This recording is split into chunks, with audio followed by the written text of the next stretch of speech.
Hello and welcome. Very special conversation with a very dear friend. Rameez भाई के साथ मैंने बहुत शोज किए हैं एंड इनका कमेंट्री ऑब्वियसली बहुत दिन से सुन रहे हैं। एक साथ दोस्ती है बहुत बहुत सालों का। Farmer Pakistan captain, senior management, PCB, illustrious record, and that is why I requested Ramiz bhai to join me for this special conversation leading into the Champions Trophy. Ramiz bhai, Pakistan 29 साल बाद होस्ट कर रहा है चैंपियंस ट्रॉफी। हम्म। इतना fervour है, मैं देख रहा था पहला दिन से इतना फैंस आए हैं। But the performance of the Pakistan team left a lot to be desired. आप क्या डिसअपॉइंटेड थे? आपको क्या लगा था कि ऑब्वियसली मच बेटर खेल सकते थे? What went wrong? I think एक तो टेक्निकल मिस्टेक्स थी बोरिया। एंड बहुत बहुत शुक्रिया उस इंट्रोडक्शन का by the way, and good to see you, really good to see you. Strategy की मुझे समझ नहीं आई थी, इसलिए कि पिच बिल्कुल पाकिस्तान के हिसाब से ठीक बनी थी, थोड़ी सी टू पेस थी, मगर जो गेम हाथ से निकला वो 260-70 जो करना था वहां पे फिलिप्स जो है वो 320 पे खींच के ले गए। सो डेथ बॉलिंग जो है वो बहुत प्रॉब्लमैटिक थी। यॉर्कर ट्राई नहीं किया, बाउंसर्स ट्राई नहीं किए। ये पिचेस जो है ओडीआई क्रिकेट में, चले पिच को छोड़ दें, ये फॉर्मेट में आप बाउंसर के साथ अटैक कर सकते हैं। क्योंकि ये T20 क्रिकेट नहीं है जो छक्का या चौका लग जाएगा और फिर प्रेशर क्रिएट हो जाएगा। यहाँ अगर एक्सिक्यूट नहीं भी हुआ पहली दफा बाउंसर ठीक, तो फिर भी चांस होता है।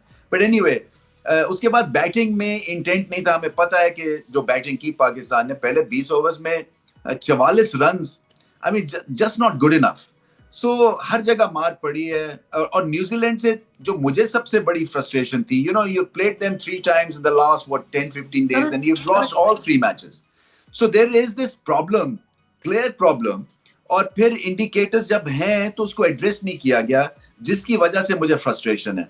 सो अब अपने लिए बहुत मुश्किल काम कर लिया। देखे ना, अब दो फ्रंट्स पे लड़ना है।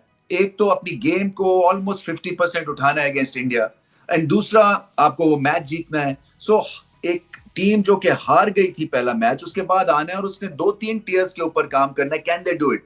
सिर्फ एक चीज इनके लिए काम कर सकती है, वो ये कि whenever Pakistan plays against India or India plays against Pakistan, the passion and the drive, and to win the game for the fans, and play for the country and nationhood, ये सारी चीजें जो है ना आपकी गेम को ऊपर उठा के ले जाती हैं। सो वो जो न्यूजीलैंड वाला जो जो एक bad performance है, they've got to get it out of their system and make sure that they're able to concentrate against India. Can they do that? I think that's the big query. Ramesh bhai, I take the point. I take the point that India Pakistan comes with all this aura, right? It's a real spectacle and all of that. But आपको क्या actually लगता है? Because मैं जब ये पाकिस्तान, आप लोगों के टाइम का पाकिस्तान देखो अलग था। And even after that, I mean हम लोग Sure. Our time, you me, that same period. But now जब मैं पाकिस्तान प्लेयर्स को देखता हूं, मुझे लगता है कि एटलीस्ट इन 50 ओवर क्रिकेट, 2020 फिर भी अलग है, बट 50 ओवर क्रिकेट में मुझे लगता है कि they kind of suffer from I mean, India के सामने थोड़ा सा मेंटली ये क्रम्बल कर जाते हैं। 2017 के बाद हम लोगों ने नहीं देखा है Pakistan beating India in the 50 over format. Do you think there is anything mental? Do you think this is a good enough team? Because for me, I want a strong Pakistan for the sake of world cricket. Yeah, It's sure. not, you need a good India, you need a good Pakistan, right? Because these are the two teams which will draw fans. हम लोग over hype rivalry नहीं चाहते हैं, one sided matches नहीं चाहते हैं। क्या रमीज राजा को लगता है that this Pakistan has it in them? बोरिया, it's a good question.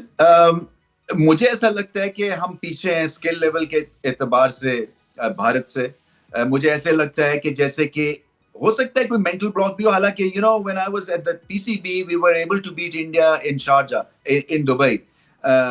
This was a T20 contest, Yes. And we were competitive against them in Australia also. तो वो एक कंपेटिटिवनेस जो है ना वो पाकिस्तान ने दिखानी है।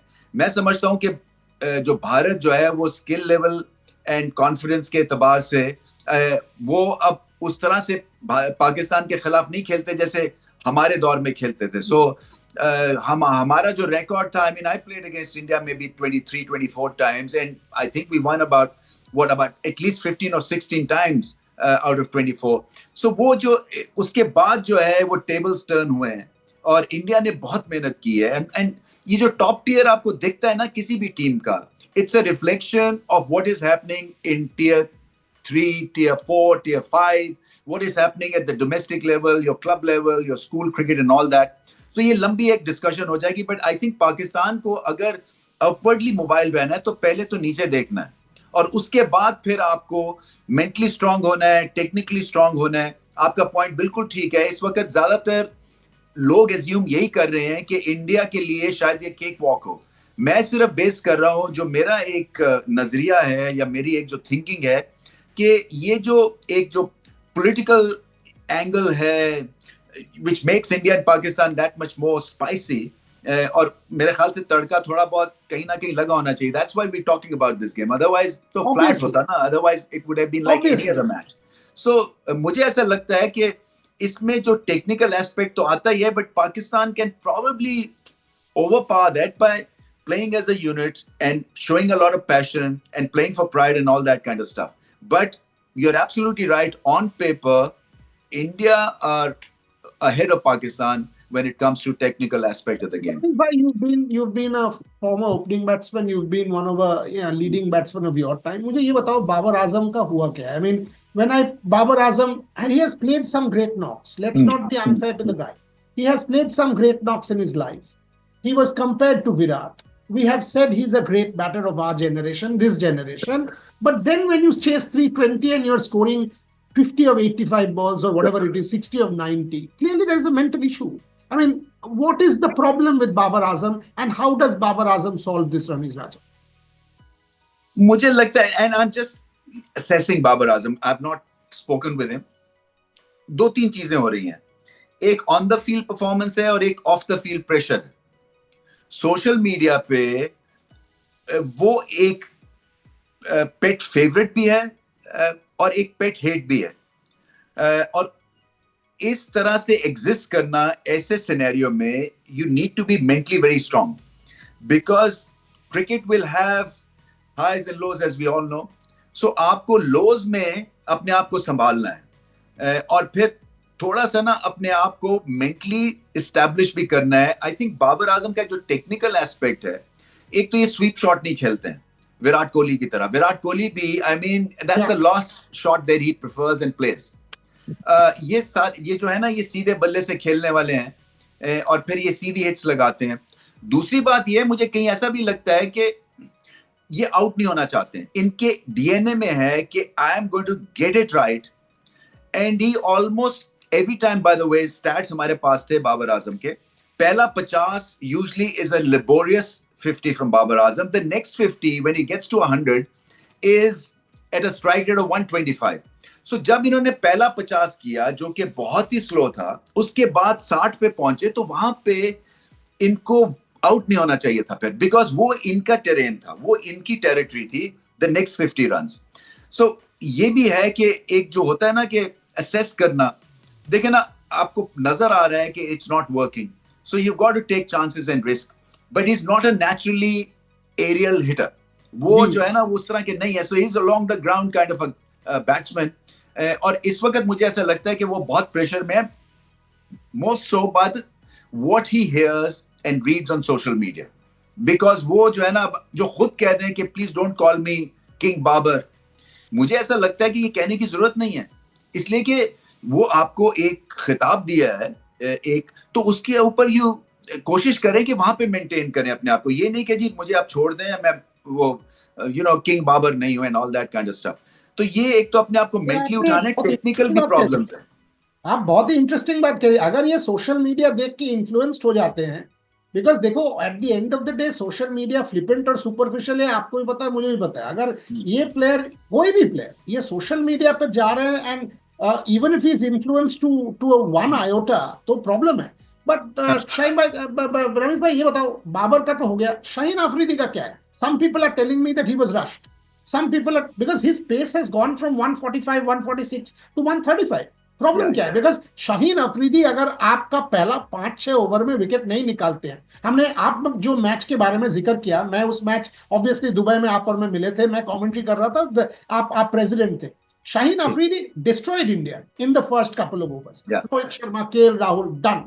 Shaheen Afridi is not taking wickets, Ramiz Raja, in the first few overs. Problem क्या है?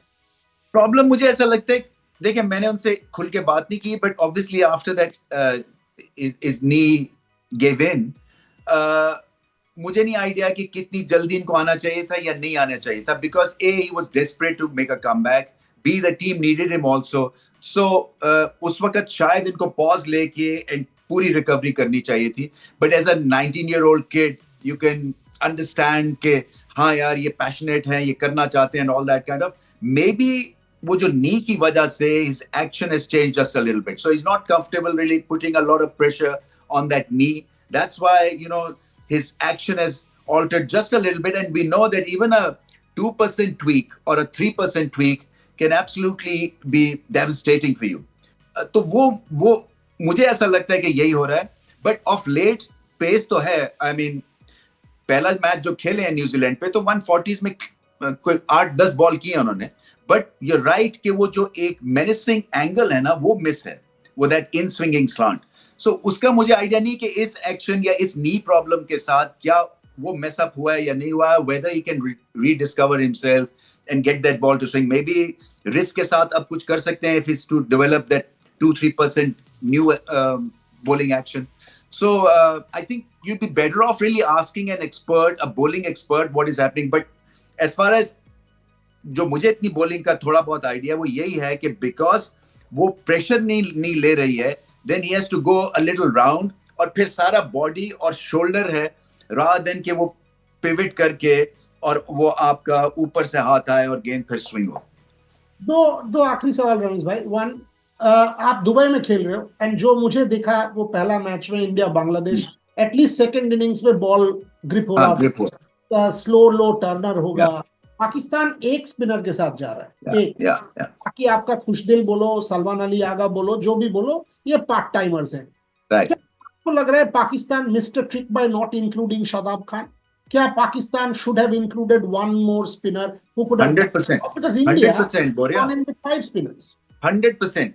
इसलिए कि आपकी कंडीशंस है ना, आप 90% मैचेस ऐसी पिचेस पे खेलोगे, सो वहां पे एक रेगुलर स्पिनर जो भी है नुमान को खिला लेते हैं, वो एक आपका लेफ्ट आर्म है, एटलीस्ट ये पता है आपको कि आप 10 ओवर्स किसी एक्सपर्ट के हवाले करें, क्योंकि ये जो मेकशिफ्ट अरेंजमेंट होती है ना हाफ बॉलर्स, ये आप कभी भी इनका दिन होता है तो ठीक है, दिन नहीं होता तो फिर मैच हाथ से भी निकल सकता है। So with a regular bowler, at least you're comfortable that you know he's going to try his best, and if there's something wrong happening, it is not because he's bowling badly, because he's a regular, but because of good batting. So वो आप मान सकते हो, मगर with half bowlers आपका match जो है ना वो आपके कंट्रोल से चला जाता है, and it's about controlling। और फिर बाउंस बैक एबिलिटी भी होनी चाहिए। मैं समझता हूँ कि पाकिस्तान की यॉर्कर अच्छे मारते हैं, ये यू नो वाइड यॉर्कर भी ट्राई नहीं किया न्यूजीलैंड के अगेंस्ट, कोई स्लोअर बाउंसर ट्राई नहीं किया पाकिस्तान ने जब मार पड़ रही थी, जब वो ग्लेन फिलिप्स मार रहे थे। सो बाउंस बैक एबिलिटी इस वक्त मैं समझता हूँ दुनिया में एक टीम की है, वो इंडिया की है, कि एक टफ सिचुएशन से ये वापसी कर जाते हैं। हमने वर्ल्ड कप देखा जो कि वेस्ट इंडीज में फाइनल था, उसमें भी देखे मैच हाथ से निकला हुआ and then they recovered and won that game. भी रिजवान जब बैटिंग कर रहा था इट वाज पाकिस्तान's गेम। हम लोगों ने तो सोचा कि पाकिस्तान मैच ले चुका है, वहां से रिजवान आउट हुए और पूरा चीज पलट गया। बिल्कुल बिल्कुल। बट एनीवे वो ये जो है ना, ये मुझे ये जो हाफ स्पिन है ना, ये जो हाफ हार्टेड अटेम्प्ट है at spin department, this is just not right. I think इसके ऊपर ठीक है शादाब भी हो सकते थे, शादाब के लिए भी टफ उसके स्टैट्स हैं रिगार्डिंग बॉलिंग, बट वो और चीजें भी तो कर जाते हैं ना। So he is a great fielder, you know, is a good enough batsman, he is in allrounder category में वहां पे आता है, खेला हुआ है टॉप टूर्नामेंट्स, ग्लोबल इवेंट्स खेला हुआ है। सो आपको यहाँ पे एक्सपीरियंस भी हल्का फुल्का चाहिए था, and is still young enough. He was being nominated as a future skipper in white ball cricket, and certainly to show him the door, I think थोड़ा सा टफ था उसके लिए, शादाब के लिए। बट पाकिस्तान का जो ये स्पिन डिपार्टमेंट है ना, इसको बहुत बेहतर होना चाहिए था। Last question, if I now ask Ramiz Raja, former cricketer, former chairman, former captain, all of the hats you wear, you've worn, what is the formula? I mean, you can't give up on a match which is perhaps the match of the tournament. Your fans have waited 29 years. अगर ये match हार जाते हो तो वापस जाओगे to your country to play Bangladesh in a lost cause. वो आप नहीं कर सकते हो. So in a situation which is actually do or die, a match which you need to win to become a hero, without Fakhar Zaman. So two parts. How important was the Fakhar Zaman injury. And number two, if Ramesh Raja was to motivate the players today and tell them, look, this is what you need to do, आप क्या कहोगे? देखिए, फखर जमान की बोरिया was a massive loss for Pakistan because हमें पता है on the day he is unstoppable. आपने न्यूजीलैंड का देखा इनिंग्स जो भारत में वो खेले थे, कहाँ खेले मुझे याद नहीं, बट एनीवे वो 150 रन कर दिया था उन्होंने, और मैच जो है हम जीत गए. 2017 he destroyed India. That was the last World Cup in India, in Bangalore also, you know, with 400 to get and he got a 150 in whatever 20 overs or something. So on the day is a match winner. So एक तो अपना match winner loose किया, दूसरा combination आपका upset हो गया है. अच्छा, अब जीतने के लिए क्या है? देखें, जीतने के लिए जो है ना, हमें पता है कि अगर आप भारत से जीतते हैं तो सारे गिले शिकवे दूर हो जाते हैं. तो ये फैंस जो है ना, to win over fans, this is the best moment for them. Number one, एक तो मैं ये बात करूंगा. दूसरा मैं ये कहूंगा कि विराट कोहली और रोहित शर्मा अब वैसी फोर्स शायद नहीं है जैसे कि 2-3 साल पहले थे. सो आपके पास दो ऐसी विकेट्स हो सकती हैं कि अगर आपने ठीक बॉल कर दिए तो आपको दो जो बल्लेबाज हैं, हालांकि उनका रिकॉर्ड आउटस्टैंडिंग है, पाकिस्तान के अगेंस्ट हमें पता है कि विराट कोहली जो है वो आउट नहीं होते हैं. सो ये सारी चीजें हैं, बट तसल्ली देने के लिए ये पॉइंटर्स बड़े जरूरी हैं कि रोहित शर्मा जल्दी आउट हो सकते हैं, विराट कोहली जल्दी आउट हो सकते हैं. उसके बाद अगर आप शुभमन गिल को आउट कर लेते हैं तो फिर आधी से ज्यादा बैटिंग लाइनअप जो है ना वो प्रेशर में आ सकती है.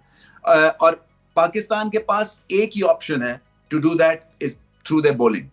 वहां पे जाके जो है जो भी 3 पेसर्स खिलाते हैं उनका इस्तेमाल बड़ा जरूरी है, स्ट्रैटेजी बड़ी जरूरी है. आपको एग्रेसिव होना है, आपको विकेट्स लेनी है. देखें, वनडे में अगर आप विकेट्स नहीं लेंगे आप गए, ये हो ही नहीं सकता. आपने देखें पाकिस्तान को जो मार पड़ी है न्यूजीलैंड में, और न्यूजीलैंड से जो 3 दफा आ रहे हैं, वो पार्टनरशिप्स बल्ले के साथ न्यूजीलैंड जीत गया मैच.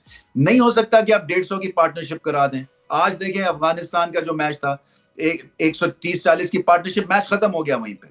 सो मिडिल ओवर्स में स्ट्राइक करना बड़ा जरूरी है, विच इंडिया डज थ्रू अक्षर पटेल है, थ्रू जडेजा है, वेरिएशंस है, हार्दिक पांड्या है. So look at the variety. So वो फिर आउट करते हैं और वो फिर फ्लो खत्म हो जाती है. जैसे कि वर्ल्ड कप के मैच में भारत ने किया था इंडिया में, जो हुआ था, अच्छा भला जा रहे थे, बाबर आजम मेरे ख्याल में ओपनर थे उनके साथ, और फिर वो आउट हुए, 2-3 विकेटें गिरी, मैच खत्म हो गया वहीं पे.